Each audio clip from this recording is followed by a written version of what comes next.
Abra a sua Bíblia em Josué capítulo 3.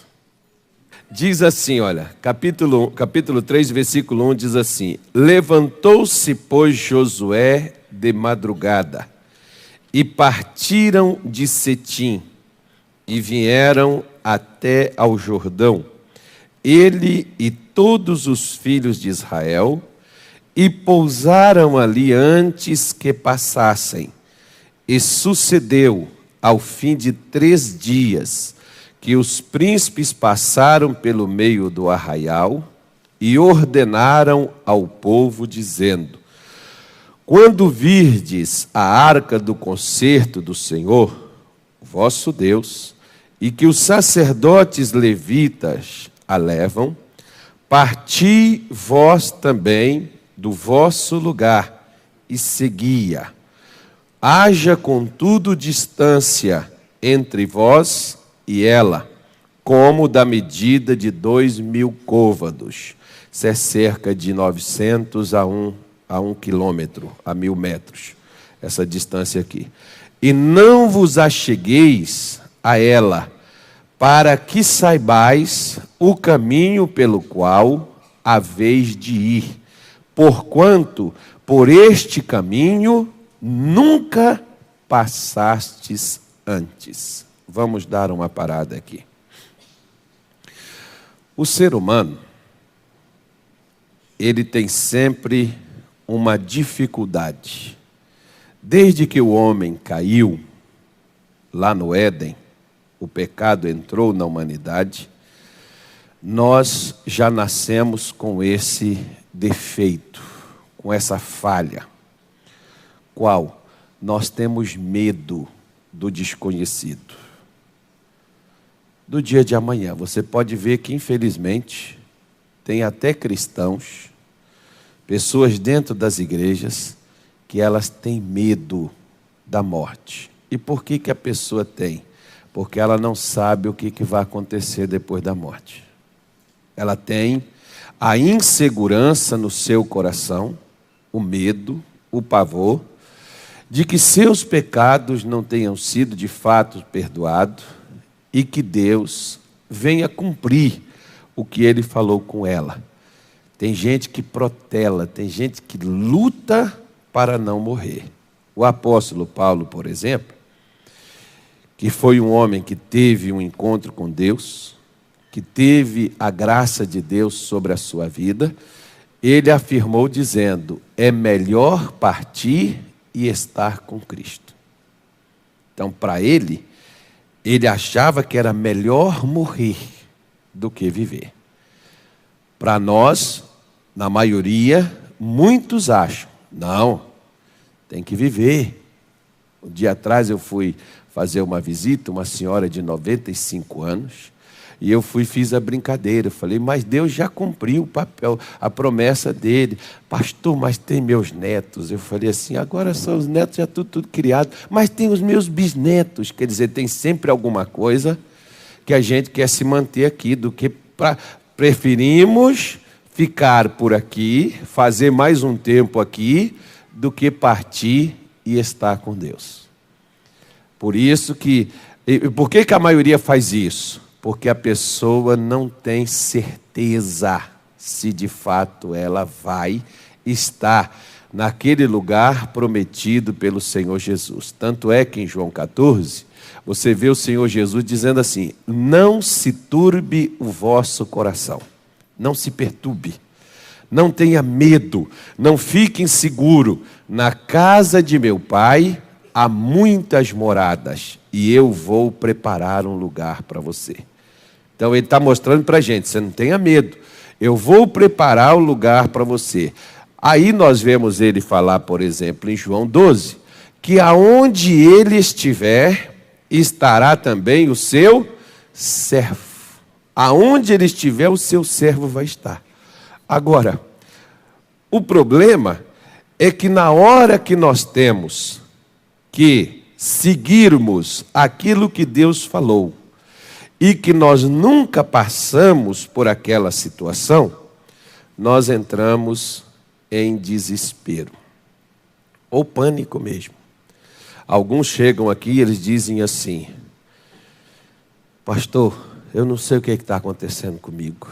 Eu já orei, eu já falei com Deus, eu já pedi a Deus, eu já jejuei, eu já fiz vigília, já levantei de madrugada, falei com Deus, pastor, não sei por que essa situação não se resolve. Você não sabe? E você acha que Deus está fora do controle dela? Mas pastor, é que mais ou menos assim, se Deus estivesse nesse negócio, teria que resolver tudo. E quem disse para você que as coisas são resolvidas do nosso jeito? Quem que te falou que é do dia para a noite, que tudo vai voltar ao normal? Tem situações, meu irmão, e tem lutas, e tem batalhas, que vai durar dias, vai durar tempos, pode durar meses, tem outras que pode durar anos. Mas a garantia de Deus é que em todas aquelas coisas nós somos mais do que vencedores. O que nós precisamos fazer é não perder o ponto de contato. Qual é o ponto de contato? Para onde é que Deus está nos guiando? Israel, por exemplo, eles sabiam de um caminho que a palavra de Deus mostra claramente que havia, em que 11 dias eles estavam na terra de Canaã. E Deus pega e tira eles daquele caminho e leva eles para um outro caminho. E esse caminho que Deus guiou eles foi dar de frente com o Mar Vermelho. E naquele caminho eram 40 dias. Eles não sabiam por que Deus mudou o caminho. Deus sabia. O apóstolo Paulo, ele diz que todas as coisas, elas contribuem para o bem daqueles que amam a Deus e que andam de acordo com o seu propósito. Não saia do propósito de Deus. Você tem que manter os seus olhos na direção que Deus está lhe apontando. Ainda que você não enxergou a saída, ainda que você não enxergou a solução, ainda que você não enxergou a chamada luz no fim do túnel, pode continuar andando, lá no final tu vai enxergar. Ainda que você estiver no beco sem saída, continue lá. Não saia daquela direção que Deus esteja lhe apontando. Quando Israel chega diante do mar, eles disseram para Moisés: não tinha sepultura suficiente no Egito? Você nos trouxe aqui para morrer? Você trouxe a gente aqui para fracassar, Moisés? Não era melhor você ter deixado a gente lá? Para que você foi alimentar a nossa esperança? Israel não sabia, no caminho que eles queriam passar e que era mais perto, os inimigos estavam lá no caminho. Eles não sabiam que tinham os inimigos lá.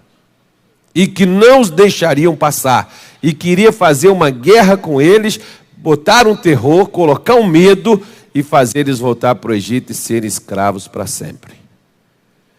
Às vezes tem horas, por exemplo, na nossa vida, que nós queremos logo nos livrar do problema, queremos resolver logo a situação, porque para nós é mais cômodo.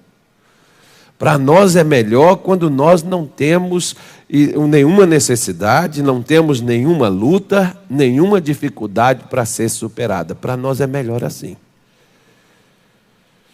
Só que nem sempre na vida você vai estar assim. Principalmente se você é uma pessoa que deseja conquistar. Para quem quer conquistar, ou seja, você quer algo que nunca esteve nas suas mãos. Então você também vai ter que fazer algo que você também nunca fez. Você vai ter que fazer algo com o qual você ainda não teve experiência. Agora, se você quiser as mesmas coisas de sempre, é só você repetir as mesmas coisas de sempre, você vai resolver tudo. Você vai ter exatamente aquilo pelo qual você já faz. Esse caminho aqui, Israel nunca tinha passado. Eles ficaram no Egito, no deserto, 40 anos. Eles conheciam vários caminhos. Quando eles retornavam, quando você passa sempre no caminho, você já conhece ele. Ah, aqui eu já estou reconhecendo, já sei onde é que eu estou. Só que aquele caminho, eles nunca tinham passado por ele. E o que Moisés manda falar com eles? Moisés manda dizer, Josué, manda dizer para eles, olha, vocês mantêm uma distância de 900 metros, a arca do Senhor, que é a arca é onde estavam os mandamentos, a arca é onde estava a palavra de Deus, a arca era onde estava a sua presença, a sua direção. A palavra de Deus, ela vai à frente. Quando você passa pelo caminho que se você nunca passou, é porque aquele caminho não existia. Deus passou à sua frente fazendo aquele caminho para você. Quando nós pegamos, por exemplo, duas coisas. Primeiro, João capítulo de número 14. Jesus diz assim, olha. Evangelho de João 14.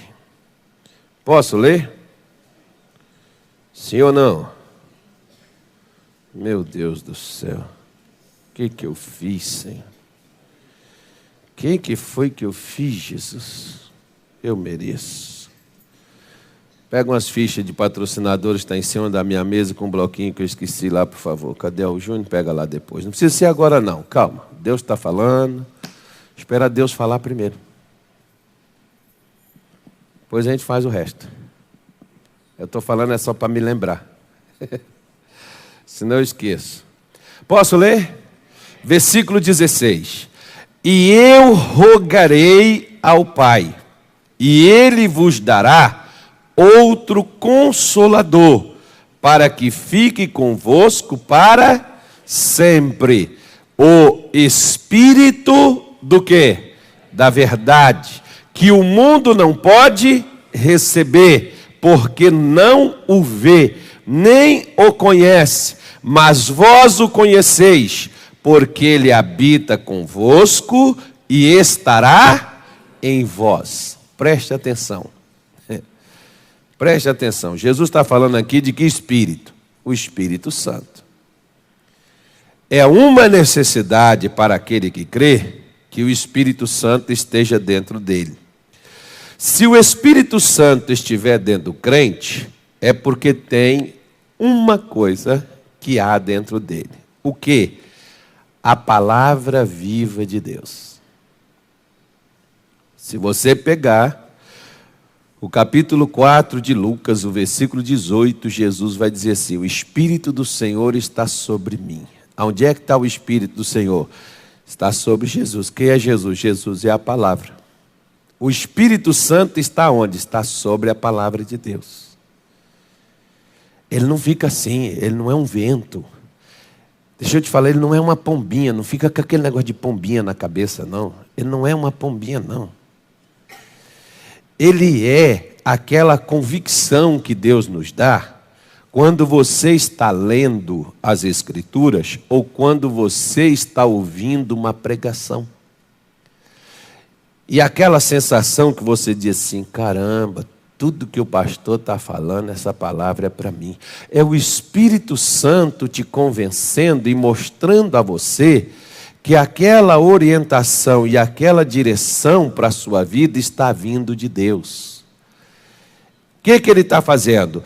Ele é como se fosse o próprio Jesus que estivesse com a gente, assim como na hora em que Jairo chegou desesperado com a sua filhinha morrendo, e ele chega lá com Jesus e diz para ele, minha filha está à beira da morte. Jesus diz, eu vou curá-la. E chegam os emissários de Jairo e diz, olha, não incomoda mais ele não, sua filha já morreu. E o que Jesus falou? Não temas, crê somente. Eu irei com você. É a mesma coisa do Espírito Santo. A diferença só é uma. A diferença é que Jesus estava encarnado, havia um corpo físico no qual ele habitava. Mas o que estava tratando com Jairo era o mesmo Espírito que Jesus deixou à nossa disposição. Você não vai ver. Se você procurar a imagem, procurar ele é alto, que altura que ele tem, ele é gordinho, você não vai ver. Gordinho você vai ver aqui no altar. Alguma coisa assim, né? Eu não conheço, pastor. Bom, você não vai vê-lo, ele não tem aparência. Ele tem aquilo que Deus está afirmando. Eu vos darei outro consolador. O que a palavra consoladora define? Tem uma definição de consolador, que é a que eu mais gosto de utilizar. Ajudador. Ele vai te ajudar. Do mesmo jeito que Jesus ajudava os doentes, ajudava os pecadores, ajudava os fracassados quando pessoalmente estiveram com Ele, da mesma forma o Espírito Santo ainda hoje atende, ajuda, cura, liberta, direciona, orienta, do mesmo jeito que Jesus fazia quando Ele estava fisicamente neste mundo. Da mesma forma, não mudou não. É o mesmo Espírito. Jesus está dizendo, olha, eu vou mandar ele vai fazer esse papel. E o papel dele é exatamente te ajudar, mostrando para você a verdade. E ele não vai estar fora de você, não. Ele tem que estar dentro de você. A pessoa que não crê nele, a pessoa que não recebe a palavra dele, a pessoa que não aceita a direção dele, é porque não conhece. A palavra não está dentro desta pessoa. Se a palavra estiver dentro dela, ele está dizendo, ele habita em você, ele estará em você. Você não vai precisar perguntar à sua mãe, você não vai perguntar ao pastor o que ele acha, você não vai precisar perguntar ao vizinho, você não vai precisar pegar a opinião de ninguém. Por quê? Porque aquele que está dentro de você é a opinião que você mais precisa ter na sua vida. E isso é o Espírito Santo que nos dá. Por isso que nós precisamos, como disse os anciãos de Israel, porque Josué mandou eles dizerem, não ficar tão distante. Ele está mostrando, olha, você não vai chegar tão perto, mas também você não vai ficar tão distante. Vocês têm que manter a distância. O problema é que, às vezes, nós estamos a quilômetros do Espírito Santo. E o pior, às vezes não é nem a quilômetros, não. Às vezes, é a uma distância que é impossível chegar perto. Qual a distância que é? Porque se nós temos as promessas de Deus, nós temos a palavra, eu sei, pastor, Deus tem falado comigo, Deus tem me dado palavra, eu tenho escutado, eu assisto o missionário, eu leio a Bíblia, eu venho aqui na igreja, Deus não tem deixado de falar comigo, mas o problema é que o que Deus me fala, pastor, não acontece. Bom, preste atenção, Deus não falou com Israel para eles manterem a distância da arca, porque eles iam passar por um caminho que eles nunca tinham passado, e eles não passaram por aquele caminho? Passou ou não passou? Passou ou não passou? E você já viu quanto tempo eles ficaram aqui parados, esperando a direção de Deus para eles seguirem? Você viu que eles ficaram aqui parados, esperando Deus dar a direção? O problema é que nós somos imediatos, né? Já vou fazer isso. Deus mandou? Se Deus mandou, Deus deu a você a direção, vá. Se há uma coisa, irmão, a única coisa que eu tenho medo é de tomar uma decisão sem que Deus não esteja me mandando fazer aquilo. Só isso. É a única coisa que me perturba, que às vezes pode tirar até meu sono. É quando você tem que fazer algo e você não tem a certeza de que é aquilo que é para você fazer.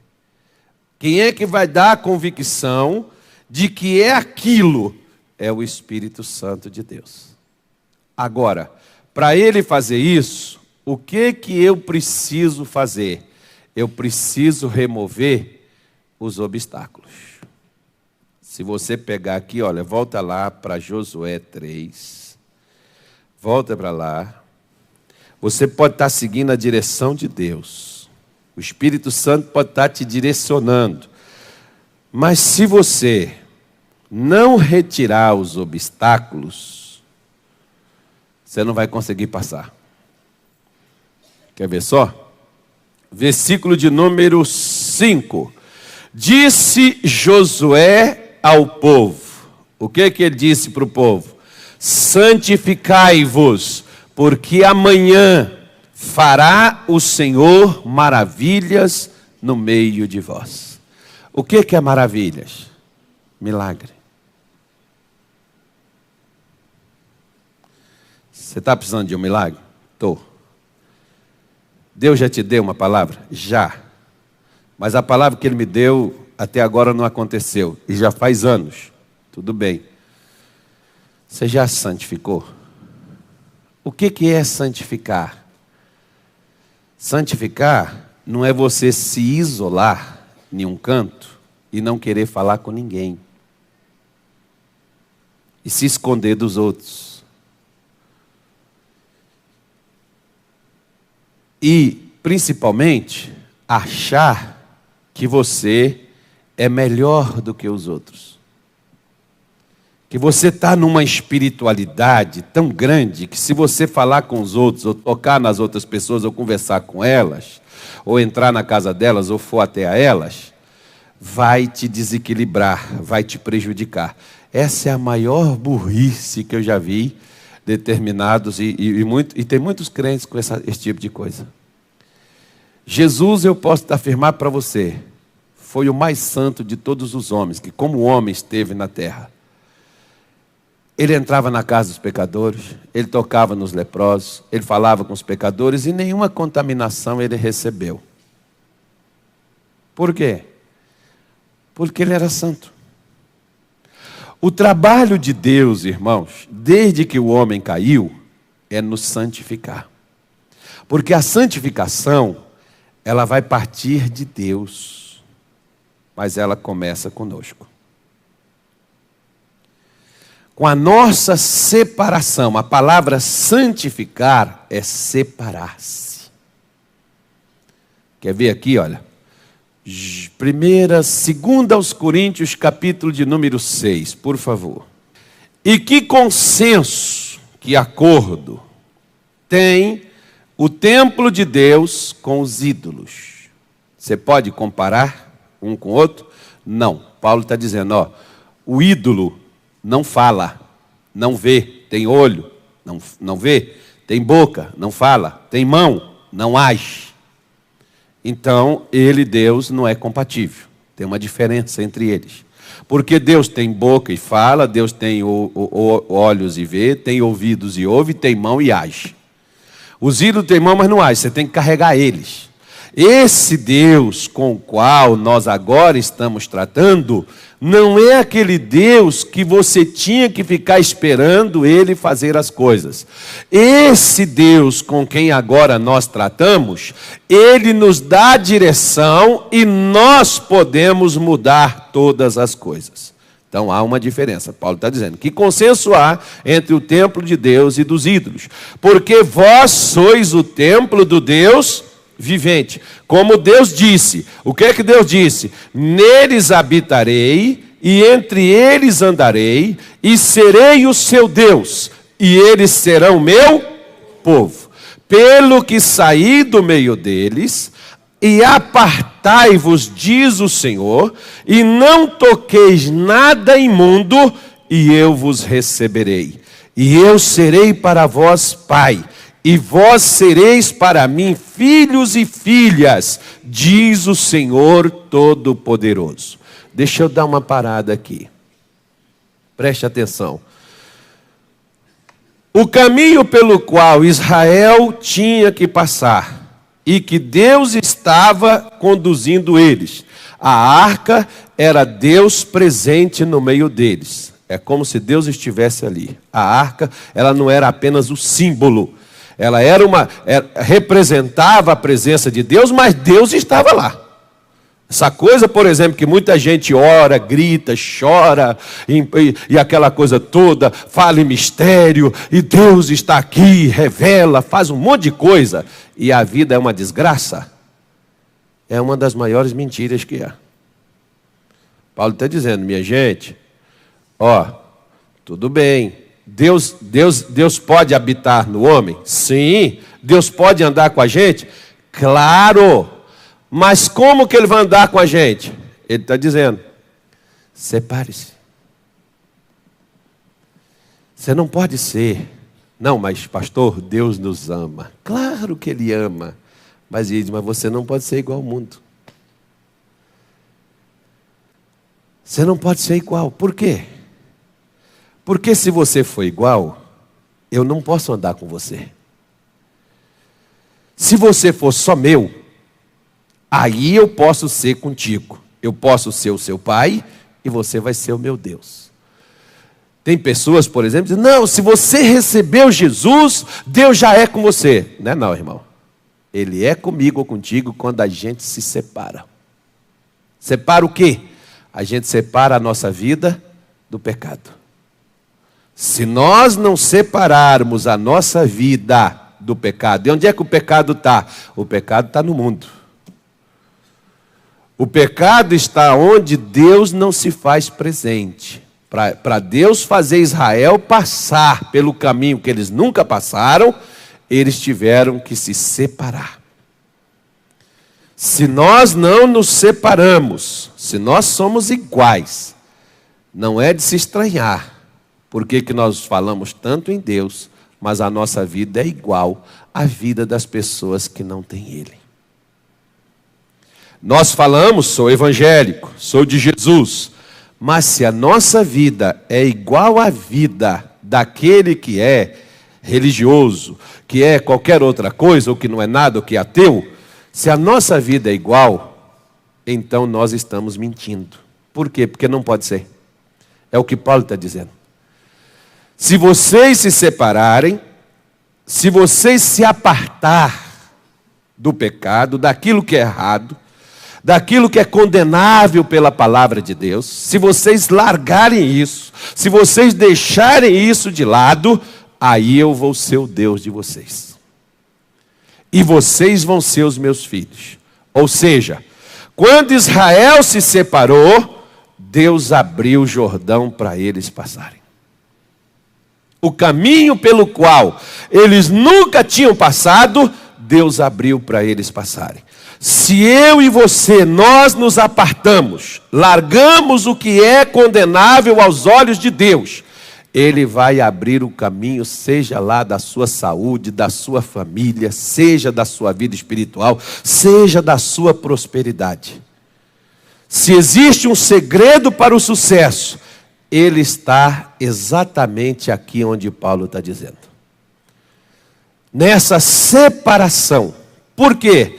Porque vai chegar um dia, por exemplo, que Jesus afirmou isso e ele vai fazer, que ele vai separar as ovelhas dos bodes.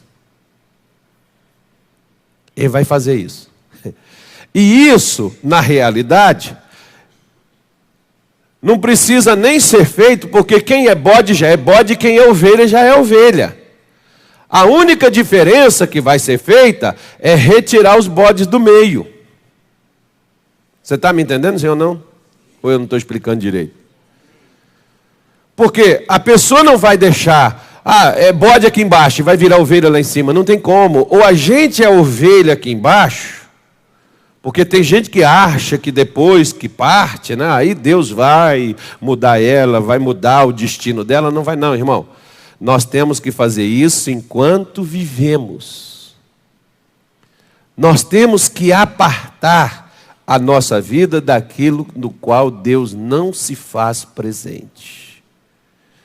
Ele não vai comigo por onde eu for. Ele vai comigo por onde Ele mandou eu ir. Preste atenção nisso. Que tem gente que faz as coisas que Deus não mandou ele fazer, mas ele afirma, Deus é comigo. Se Ele é contigo, por que então não resolve o problema? É como Gideão falou, se o Senhor é conosco, por que nós estamos assim? Então não é não.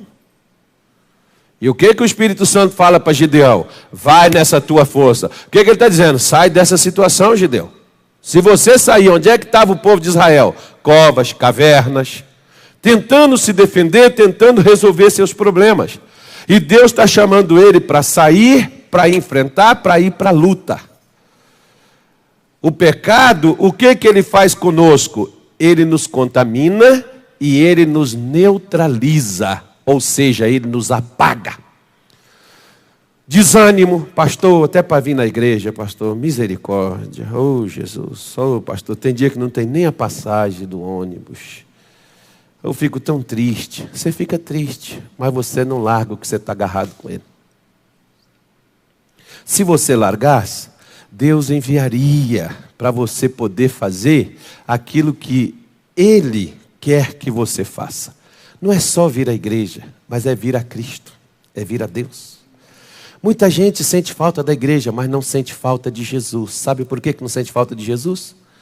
Porque não larga a televisão, não larga o jogo, não larga o celular, não larga a internet.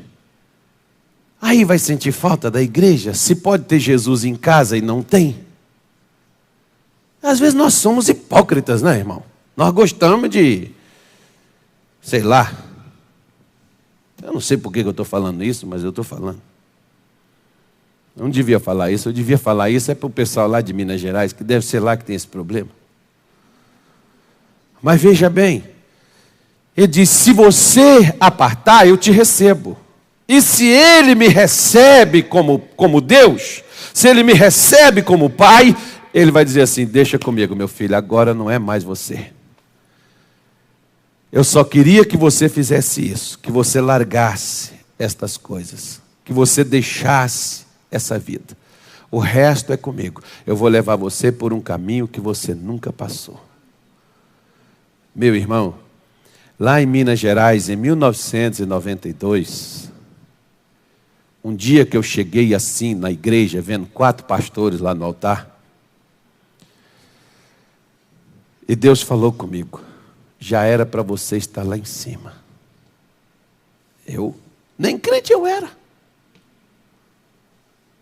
Eu tinha tomado umas poucas e boas naquele dia, mas eu vou lá na igreja. Olhei para um lado, olhei para o outro, olhei para um lado, olhei para o outro. Falei, deve ser a cachaça. No outro dia eu fui são. Tinha bebido nada. Cheguei lá, sentei no mesmo lugar. Olhei para um lado, olhei para o outro, estou lá olhando e o pastor está lá na frente falando. Não tinha ninguém perto de mim. Tornou a vir de novo. Já era para você estar lá em cima. A minha pergunta é, como que se eu nem crente sou, como é que um dia eu vou estar lá em cima? Sabe o que Deus me falou? Entrega o teu caminho ao Senhor, confia nele e o mais ele tudo fará. Onde é que Deus me pôs? Eu não sabia o caminho de chegar aqui. E o caminho de chegar aqui, meu querido, não é você querer ser pregador. É você deixar Deus te levar por onde Ele vai te guiar. E sabe para onde é que Deus me levou para dentro da igreja, meu irmão? Eu já contei aqui. Ele não me levou para cima do altar, não. Ele me levou para os banheiros da igreja, para limpar os banheiros, lavar a igreja, ajudar o pastor. Você vai ajudar ele. O que o pastor te mandar fazer, você vai fazer. O caminho do altar começou indo para os banheiros. Estranho, né, irmão? Porque o banheiro é lá fora. O altar é aqui, é o contrário. Mas foi o caminho. Pega essas caixas, pega essa caixa de som, pega esse microfone, põe nas suas costas, vai ajudar o pastor nas campanhas dele. Fui ajudar o pastor carregando as coisas para ele. Olha o caminho do altar, como é que é. Estranho. Não, mas eu quero pregar, porque Deus falou que eu vou ser pregador. Claro que Ele falou, mas tem um caminho para poder chegar lá. Deus falou que Ele vai me prosperar. Claro que Ele falou, mas tem um caminho para você chegar lá na prosperidade. Deus falou que Ele vai me curar. Sim, tem um caminho da cura. Tem um caminho que você vai ter que passar por ele. E que você nunca passou. E que você não sabe como é que vai funcionar. Se eu não sei, como é que eu faço? Passa a tua Bíblia aí, o capítulo 7, diz assim, olha, 2 aos Coríntios, diz assim: ora, amados, pois se temos tais promessas, purifiquemo-nos de toda a imundícia da carne e do espírito, aperfeiçoando a santificação no temor de Deus. Você tem essas promessas de Deus ser contigo, de Deus te levar ao topo, de Deus te tirar do fundo do poço. Você tem essas promessas? Você tem a promessa de prosperidade, você tem a promessa de saúde, você tem a promessa da salvação, você tem a promessa da libertação, você tem a promessa dos milagres, você tem, Deus está dizendo para você, olha, eu vou fazer milagre. Você quer que eu faça milagre? Ah, eu preciso. Ele disse, então se santifique. Você quer largar esses pensamentos bobos que você tem? Esses pensamentos loucos que você carrega, de querer resolver as suas coisas do seu jeito, de ficar concatenando contigo mesmo, analisando as coisas com um olhar humano, na perspectiva humana. Tem crente, por exemplo, que procura livro de autoajuda quando a Bíblia Sagrada está aí à disposição, mas não lê.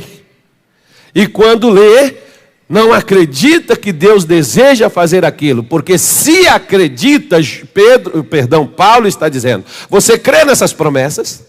Você crê que o Senhor é o seu pastor e Ele não deixa nada faltar? Você crê que você pode vencer todas as coisas? Você crê que você pode todas as coisas naquele que fortalece? Claro que eu creio. Glória a Deus, amém, Jesus. Você crê mesmo? Ah, claro que eu creio. Não, então vamos sair da base do oba-oba e vamos passar para a base da prática. Qual é? O que eu tenho que fazer? Purifica. Você tem que se limpar. A primeira coisa para chegar à promessa de Deus é limpar a carne e limpar o espírito. Carne é sentimentos, pensamentos, desejos. É o que nós queremos fazer. Lembra de Moisés?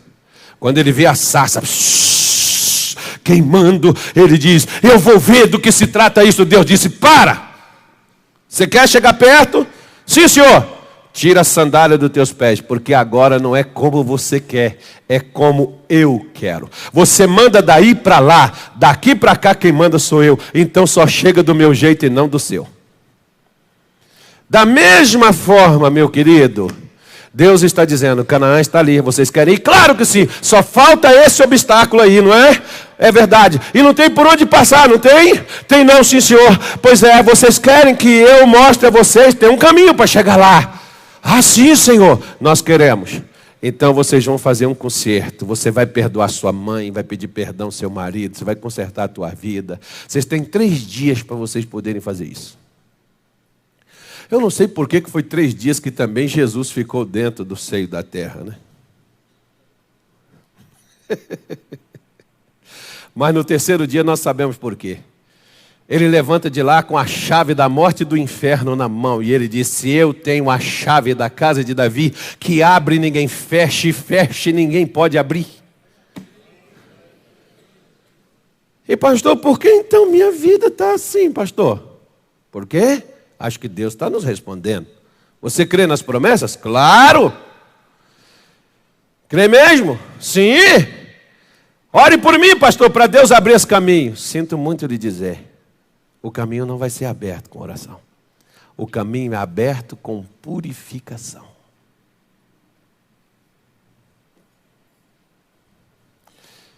É algo a mais do que oração. É limpeza. Nós precisamos nos limpar daquilo que contaminou nossa carne, das imundícias, ou seja, a palavra imundícia é sujeira. A palavra imundícia está ligada a demônios, espíritos malignos, satânicos, e que muitas vezes está dentro da nossa vida, através de pensamentos, de sentimentos. e do Espírito, que é a nossa personalidade. Eu nasci assim, eu vou viver assim, para sempre assim, Gabriela. E outros, tem uns que até dizem assim, e ninguém tem nada a ver com a minha vida, a vida é minha, eu sirvo a Deus da minha maneira. Pode servir, agora não. Quando chegar no caminho que estiver fechado e não conseguir passar, Deus diz assim, você pode daí para lá, você pode fazer tudo que você quiser, como Jesus falou com Pedro. Pedro, você me ama? Sim, Senhor. Apacenta o meu rebanho. Tu me amas mesmo, Pedro? Sim, Senhor. Cuida das minhas ovelhas. Pedro, tu me ama mesmo? Senhor, tu sabes. Sabe o que Jesus falou com ele?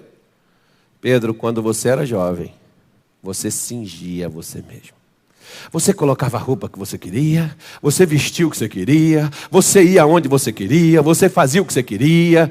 Agora outros te cingirão. Pedro, você tem que aprender a ouvir ordens, direções.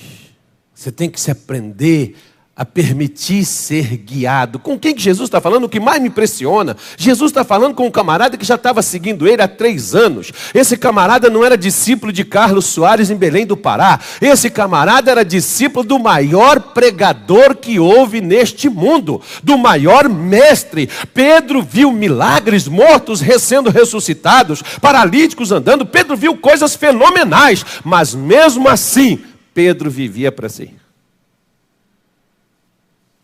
Fazia o que queria. Da mesma forma sou eu e você, irmão. Nós queremos passar e viver situações que nós nunca vivemos. Nós só não queremos deixar de fazer o que nós gostamos de fazer e o que nós sentimos bem fazendo.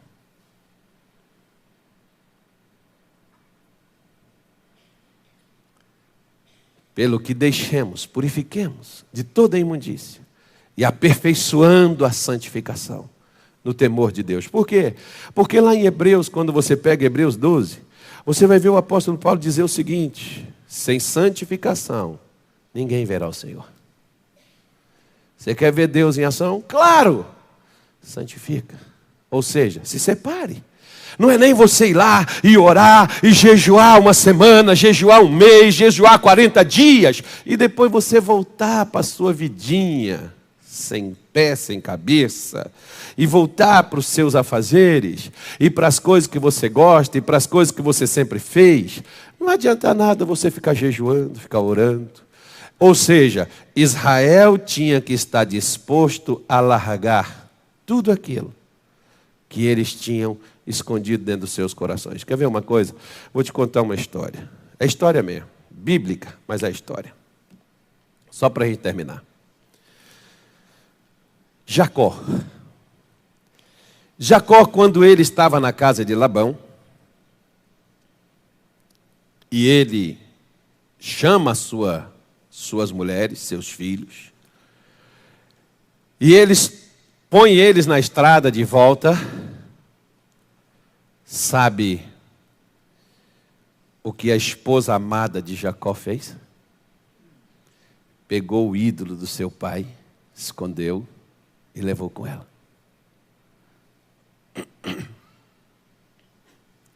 Interessante. Antes de sair de lá, o que eu estou te mostrando está em Gênesis 31, depois você pode ler na sua Bíblia. Antes de sair, Jacó disse assim para elas: vocês mesmas viram o que Deus fez por mim. O seu pai fez isso, fez assim, fez assado. Elas sabiam que aquela bênção e aquele crescimento e aquelas conquistas Deus havia dado a Jacó. E o que ela faz? Pega o ídolozinho, esconde. Jacó não viu, Jacó não sabia. E Jacó vai embora. Quando Labão descobriu que Jacó foi embora, foi atrás de Jacó. E foi para matar. Deus apareceu para ele num sonho e falou: ó, você pode ir conversar com ele, mas não toca no homem não. Se você tocar nele, você vai ter problema sério. Toca não. E o Labão chegou lá, vomitando, cuspindo fogo pela boca. E a briga dele, o ódio dele, a raiva dele, foi porque Jacó disse assim: você levou as mulheres, as minhas filhas, os meus netos de dentro da minha casa, os bezerros, os bois, os camelos, os jumentos, né, as ovelhas, os bodes. Tu ganhou nas minhas costas, cara. Mas tudo bem, isso aí tudo é teu. Agora, o pior de tudo é que tu pegou os meus deuses. Jacó falou: pode olhar no acampamento, que aquele que tiver com seus deuses seja morto. Quem foi que matou Jacó, irmão? Perdão. Quem matou a mulher de Jacó, a Raquel? Quem matou ela? A pronúncia da palavra de Jacó. Na cabeça de Jacó, ninguém da família dele carregaria um ídolo escondido. Quantos de nós carregamos segredos? Escondemos. E até juramos. Mas tudo bem, vida que segue. Labão entrou, foi em um lugar, procurou. Ela ficou logo com medo, foi, pegou, tirou o ídolo, botou debaixo dela e sentou em cima. E disse: papai, gostaria de sair para o senhor olhar, mas eu estou naqueles dias da mulher.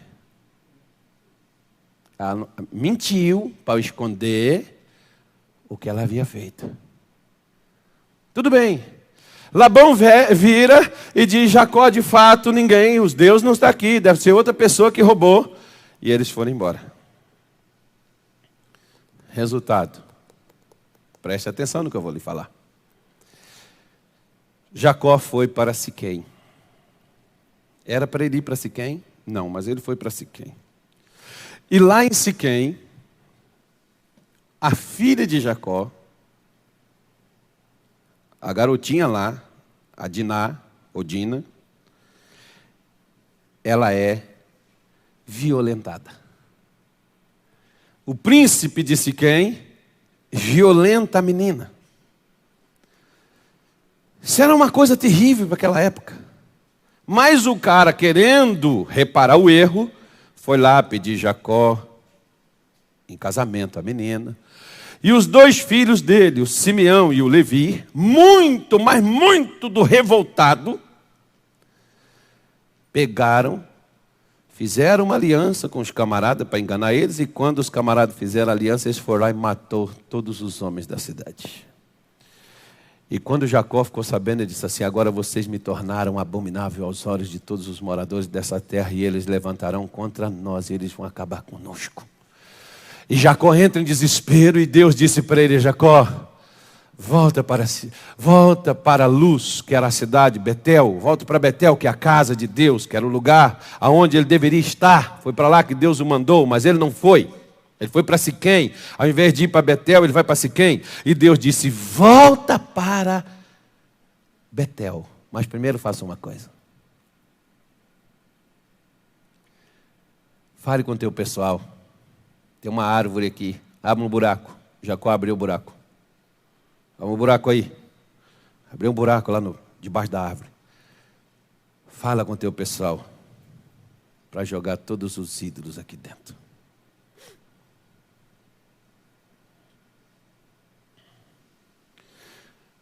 E teve umas coisas que eles tiraram, até da orelha. Porque às vezes, irmão, tem coisa que a gente usa, não é porque é legal, é porque a gente está usando aquilo como vaidade. O problema não é o objeto, é a vaidade que a gente tem. Pô, pastor, porque isso aqui é o único. Ninguém tem igual esse. Isso se torna idolatria, porque tudo aquilo que toma o lugar de Deus na minha vida ou na sua, se torna idolatria. Você pode pegar de onde eu te mostrei e acompanhar Jacó, e você vai ver eles enterrando tudo no pé daquela árvore em Siquém. Nenhum morador, a Bíblia diz que Deus coloca um terror em todos eles, e nenhum deles foi atrás de Jacó. Por quê? Porque agora não havia legalidade. Jacó estava puro. O arraial de Jacó estava puro. E eles vão para Betel. E lá em Betel, Jacó fica, Jacó segue a vida. E com o passar do tempo, ele encontra seu irmão, aquela coisa toda. Passado o tempo, a mulher dele perde a vida. Quando foi nascer a criança. Aonde que ela morreu? Ela morreu naquele dia que Labão encontrou Jacó. Por causa de quê? Por causa da impureza. Se ela não tivesse levado aquele guia com ela. Porque aquele guia levava os espíritos da morte, como vem o espírito da miséria, como vem o espírito da destruição, é o que estas coisas traz até a minha vida e até a sua. Essa é a história. Essa é a história. Se Jacó tivesse feito essa purificação ao sair da casa de seu sogro, ele não teria perdido a sua esposa amada. Você está vendo a importância do que é santificar? Santificar é tirar o que é do inimigo e que está dentro de nós, através de um conceito, através de uma palavra. Às vezes você recebe conselhos de ímpios. O que diz o Salmo 1? Bem-aventurado é aquele que não se detém no caminho dos pecadores e nem se assenta na roda dos escarnecedores. Você se orienta com ímpio, com homens, com mulheres, com pessoas que estão longe do Espírito Santo, que estão longe de Deus, e você segue direções dessas pessoas.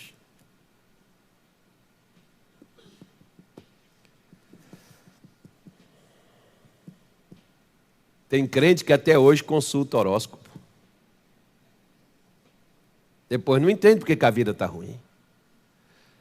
Tem crente que até hoje gosta de estar falando mal da vida dos outros. E a Bíblia diz, irmãos, não faleis mal uns dos outros.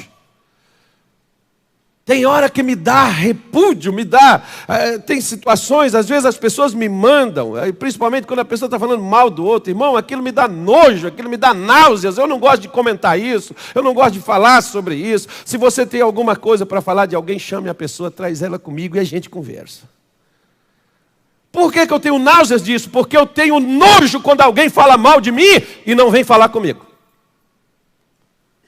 Porque se eu tiver que falar alguma coisa contigo, eu prefiro falar com você do que falar de você para outro.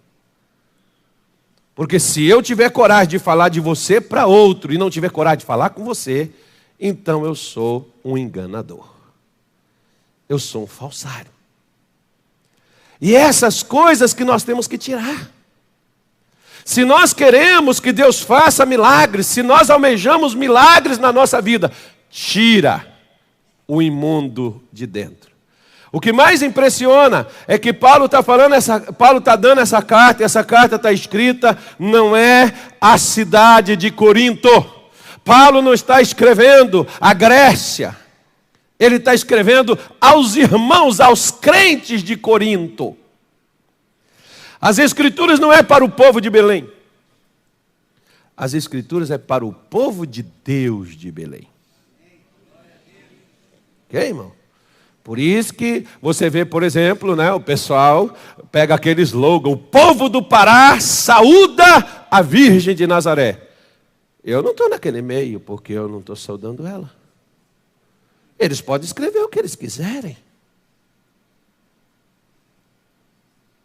Como da mesma forma, Deus não está falando essa palavra aqui, Deus não está falando para o povo do Pará, Ele está falando para o seu povo que está sentado e que está aqui nesse lugar, nesse recinto, nesta manhã de hoje. Ele está falando para a gente. Você quer milagre? Purifica. Tira as impurezas. Tira as picuinhas, tire as birrinhas, tire as mentirinhas. Pode ser tudo inha, mas é tudo capetinha. Tira tudo. Se aparte disso. Pare com isso. E o que acontece? Aí você vai ser filho. E aí eu vou ser seu pai. E aí o que vai acontecer? Você vai ver o que é milagre na sua vida. Quando Israel, eles se santificam, Deus abre o rio Jordão, que era a única separação. Fala para o seu vizinho, irmão, só tem um rio entre você e a sua bênção. Mas só Deus pode abrir. Ai, ai. O rio Jordão, naquele tempo, estava na época da chuva e ele estava, quem sabe, por exemplo, né, irmão? Esses dias eu fui aqui, em Breves, na ilha do Marajó, eu nunca vi tanta água na minha vida, Deus me livre. Eu fiquei 8h30 sentado numa lancha, e de vez em quando eu saía lá para fora, fui lá para fora, eu esqueci de levar os óculos.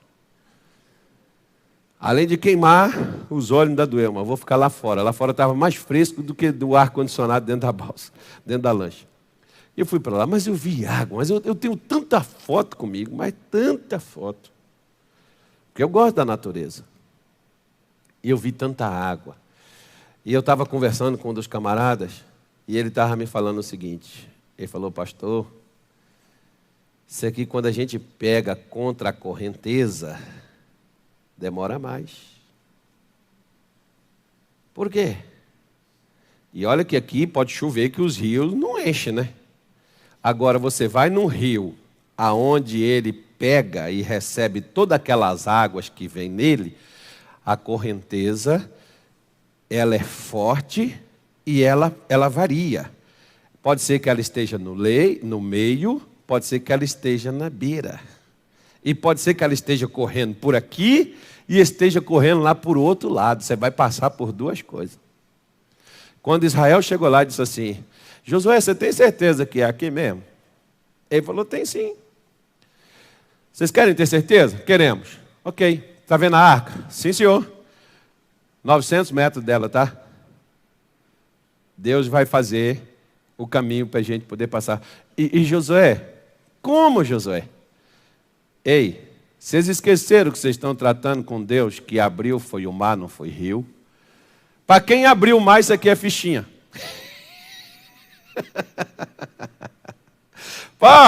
Você está tratando com Deus que ressuscitou Lázaro depois de 4 dias no mundo dos mortos. Como ele não pode curar você, minha irmã? Como ele não pode curar você de um problema nos seus olhos, no seu joelho, no seu estômago? Como? Você está tratando com Deus que é todo-poderoso. Ele disse para Abraão, eu sou Deus Todo-Poderoso, anda na minha presença e eu te abençoarei grandissimamente. Olhe para onde eu estou te guiando, Abraão, venha enxergando para onde eu estou te mostrando e vai passando, as bênçãos estão nos caminhos que eu estou te apontando para você seguir, Abraão. É a mesma coisa comigo e contigo, irmão, as bênçãos estão no caminho que Deus está te mostrando. Agora aquele rio cheio, Israel levou horas para atravessá-lo. Era muita gente. Não era 2 pessoas, 3 que você vai uma do lado da outra correndo. Lá tinha quase 2 milhões de pessoas. Você pega, por exemplo, aí, diz o pessoal que esse Ciro dá 1 milhão de pessoas, não sei quanto, 2 milhões, não sei quanto. Olha a quantidade de gente. Primeiro, né, irmão? Belém tem 1.400.000 habitantes. Então seria 1.400.000 pessoas para passar no mesmo lugar, um atrás do outro. E você sabe, né? Tem as crianças que andam devagarinho, tem os animais que não podem correr, e tem os velhinhos que já tem se arrastando, que você tem que segurar. Ajudar a passar. A gente tem que ser educado, né? Você vê os velhinhos na igreja, dá preferência. Tem uns que até na hora da bênção, de receber uma unção, passa na frente do velhinho. Puxa. Quero ir embora. Respeita os velhinhos. Os velhinhos têm que ter preferência em qualquer lugar, irmão. Esse dia eu já estou avisando, viu, Beth? Eu não sei o que vai ser o futuro, só sei que o Espírito Santo nos revela que nós temos que consertar dia após dia. Então, na próxima reunião de pastores, Deus me disse isso no último almoço que nós tivemos. Na próxima reunião de pastores, primeiro vai servir as crianças e as mulheres, depois os homens vão servir. A gente tem que ser educado.